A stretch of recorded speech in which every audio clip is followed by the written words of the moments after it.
زندگی ہمیشہ ایک جیسی نہیں رہتی، کبھی خوشی اور کبھی غم، کبھی بہار اور کبھی خزاں، کبھی صبح اور کبھی شام۔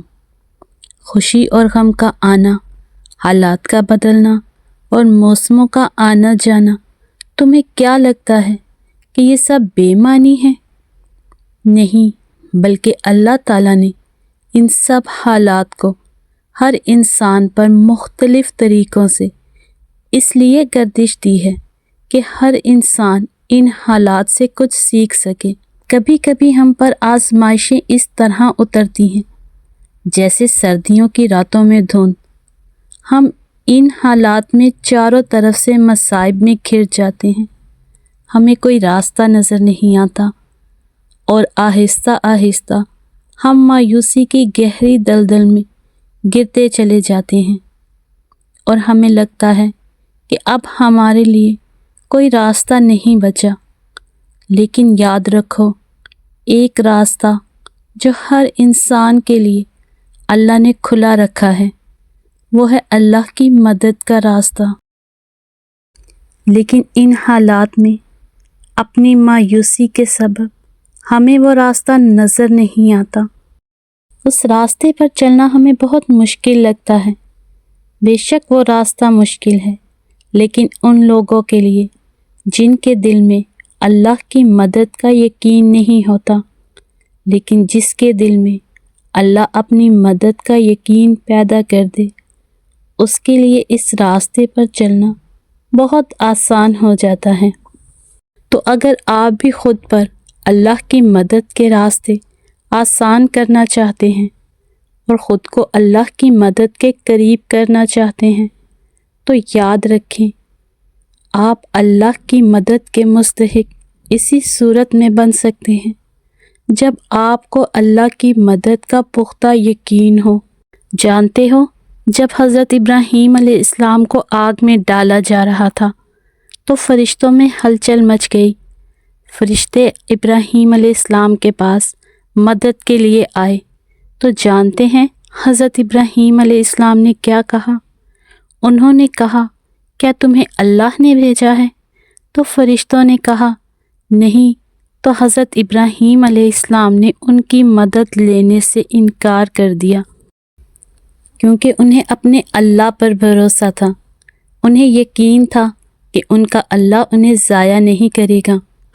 پھر اللہ نے بھی ان کے یقین کے مطابق خود آگ کو حکم دیا کہ میرے ابراہیم کے لیے سلامتی والی ہو جا۔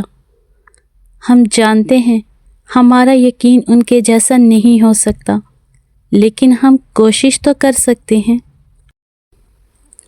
جتنی ہماری استطاعت ہے اتنی ہم کوشش کریں اور باقی اللہ پر چھوڑ دیں۔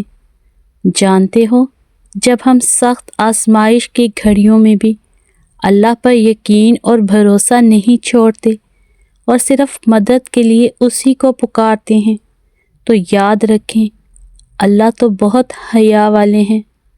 اللہ نے ارشاد فرمایا ہے کہ مجھے حیا آتی ہے اس بات سے کہ میں اپنے بندے کے ہاتھوں کو خالی لوٹاؤں۔ تو کیسے ممکن ہے کہ ہم اللہ کے حضور ہاتھ اٹھائیں، اس سے مدد مانگیں اور وہ ہماری مدد نہ کرے؟ حالانکہ وہ تو مالک ہے اس کائنات کا، زمین و آسمان کا، جنت اور جہنم کا، جس نے اس کائنات کا اتنا بڑا نظام چلایا ہے۔ کیا اس کے لیے تمہاری مدد کرنا مشکل ہو سکتا ہے؟ لیکن پتہ ہے ہم کیا کرتے ہیں؟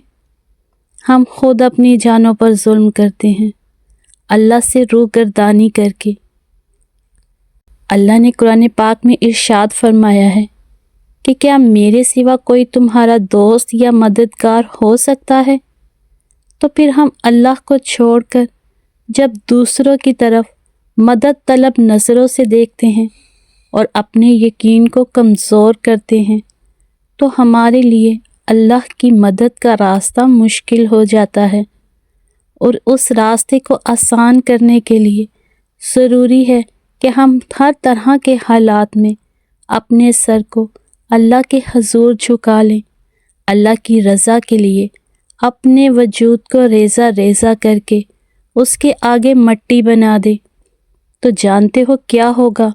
وہ اسی مٹی سے تمہیں دوبارہ زندہ کرے گا، تمہیں ان حالات سے نکال لے گا جن کی وجہ سے تم مایوسی کے دلدل میں پھنس گئے ہو، اور تمہارے لیے ایسے اسباب بنائے گا کہ انسانی عقل دنگ رہ جائے گی۔ یہ سب تمہارے لیے ناممکن ہو سکتا ہے، تمہیں مشکل نظر آتا ہے، لیکن اس کن فیکون کے مالک کے لیے کچھ بھی مشکل نہیں۔ وہ تو بس دیکھنا چاہتا ہے کہ تم میں سے سچا مومن کون ہے۔